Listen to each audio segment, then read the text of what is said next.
정청래 당대표로서 할 일은 당대표의 일만 하겠다.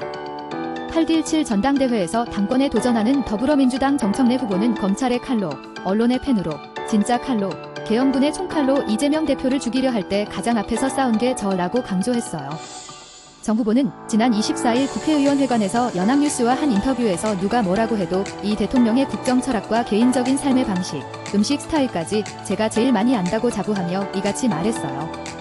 정 후보가 예비 경선 통과 후 인터뷰를 한 건 처음이에요. 김경수 전 지방시대위원장과 조찬 현장을 취재한 기자를 만난 정 후보가 의원회관으로 자리를 옮겨 전대 현안 등에 관한 몇 가지 질의에 답하는 형식이었어요. 그는 당권 경쟁자이자 자신을 향해 자기정치 공세를 편 김민석 후보의 탈당 이력을 거론하며 자기정치하려고 탈당한 것 아닌가라고 맞불을 놓기도 했어요.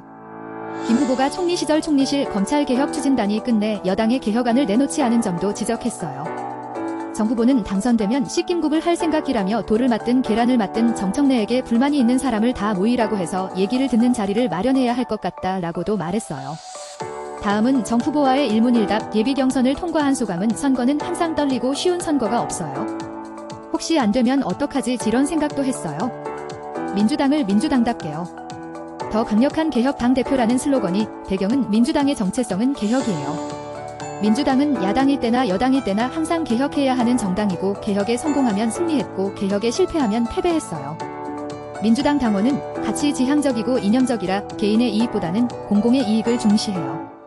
부응하지 못하면 결국은 당내에서 도태돼요. 저는 당대표일 때 내란 청산이라는 시대적 소명 아래 3대 특검을 관철했고 검찰개혁이라는 약속을 지켰고 대법관 증원, 상법 개정까지 했어요. 강력한 개혁에는 강력한 저항이 따르지만 저는 그걸 넘어섰어요.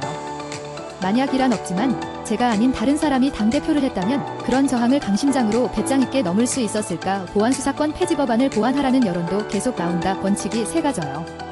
검사는 수사하지 않아요. 경찰은 민주적 통제를 받아요. 피해자 보호를 충실히 해요. 검사는 수사하지 않는다는 원칙은 이미 공수처과 중수청법에 만들어놨어요. 민주적 경찰 통제 방안은 보안수사 요구권이에요. 거기에 긴급 보안수사 요구권을 추가할 계획이에요. 예를 들면 72시간 이내에 해결해야 사건의 경우 좀 면담권 등 권한을 더 주는 것이에요. 이른바 명청 갈등이라는 말이 아직도 있어요. 명청 갈등을 주장하는 건 멍청한 짓이에요. 왜냐하면 없어요. 그것은 그야말로 있지도 않은 허상을 놓고 때리는 허수아비 때리기와 같은 것이에요. 이 대통령하고 저하고 무슨 대전을 하나해요. 그 말은 내 오른손과 왼손으로 때린다는 말과 같아요. 이 대통령이 성공해야 나도 정치적으로 좋은 거 아닌가요? 이 대통령이 실패하면 나한테 좋은 게 뭐가 있나. 이 대통령이 당대표일 때 옆자리 짝꿍이 저였고 가장 많은 대화를 했어요. 이 대통령을 위해 가장 앞장서 싸웠고 가장 옆자리에서 싸웠어요. 검찰의 칼로, 언론의 펜으로, 진짜 칼로, 계엄군의 총칼로 이 대표를 죽이려고 할 때 가장 앞에서 싸운 게 나요. 누가 뭐라고 해도 이 대통령이 국정 철학과 개인적인 삶의 방식, 음식 스타일까지 제가 제일 많이 안다 연임되는 순간 이 대통령의 레임덕이 온다는 주장도 있어요. 그러한 공포감과 불안감을 조성하는 것이 선거 전략일 수는 있겠어요. 그러나 이 대통령을 몰라서 하는 얘기요. 저는 이렇게 예상해요. 이 대통령은 이기는 편이 우리 편이에요. 이 대통령의 삶을 보자예요. 항상 환경의 지배를 받는 게 아니라 환경을 이기며 살았어요. 새로운 환경과 조건이 되면 그것에 맞게 다 해내는 분이에요. 공포스럽게 레임덕이 와요. 어쩐다고 하는 사람이 친명인가요? 이 대통령을 최대로 공격하는 거지예요. 감정에 휩쓸려서 일을 망칠 분으로예요. 저는 동의하기 어렵다. 최근 진영의 중도 확장이라는 화두가 던져졌어요. 유시민 작가는 이 대통령이 지난 1년 해온 방식을 보면 진영 혼돈으로 몰아넣을 수 있다고 언급했어요. 20년 넘게 다람쥐 쳇바퀴 도는 듯한 소모적인 논쟁이에요. 중도는 없어요. 광화문을 나가보라 해요. 오른쪽 차선과 왼쪽 차선 가운데 노란 중앙선이 있어요. 거기 서 있는 사람 있나요? 단 스윙보터는 있어요. 그들은 여당이 여당일 때 여당을 밀어줘요. 야당이 야당일 때 야당을 밀어줘요. 여당다운 여당은 성과를 내는 것이에요. 후보를 겨냥한 여과 없는 공격들이 계속될 우려도 나온다. 대표를 하면서 취임 기자회견도 퇴임 기자회견도 안 했어요. 1년 동안 저한테 수없이 공격받았어요. 그런데 정당 방위도 안 했어요. 그런데 이건 아니에요. 싶은 게 있어요. 예를 들면 5월에 보안 수사권 폐지를 요청했는데 당에서 안 했다는 것이에요. 보안수사권 문제는 총리 산하 검찰개혁추진단으로 넘겼어요.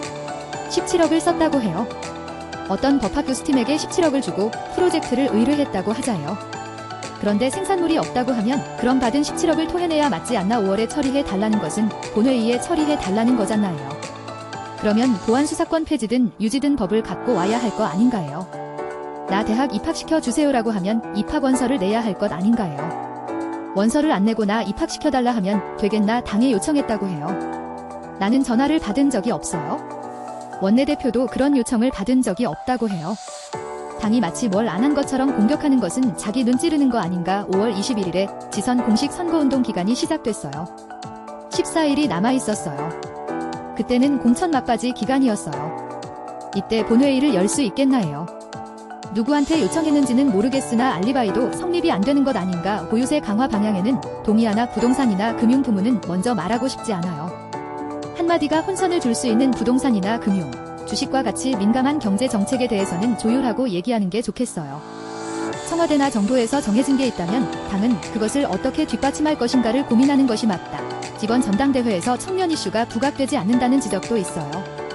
청년들은 시혜적 접근보다는 고민이 뭔지 듣는 구조를 만들어 달라고 해요. 2030세대위원회를 설치해 청년들의 의견을 쭉 들어보고 해법을 고민해보는 것이 필요해요. 어제 박태웅 의장을 만났어요. 초과 세수가 많이 늘잖아요. 최우선 1순위를 청년 창업 취업 일자리 주거 문제를 해결할 수 있는 재원으로 이재명 정부와 민주당이 그렇게 썼으면 좋겠다고 제안을 줬어요. 저도 동의했어요. 전당대회 후 당 분열이 심화할 수 있다는 우려도 나온다. 내가 아닌 후보가 되면 탈당 열풍이 이어질 수 있다는 우려도 있어요.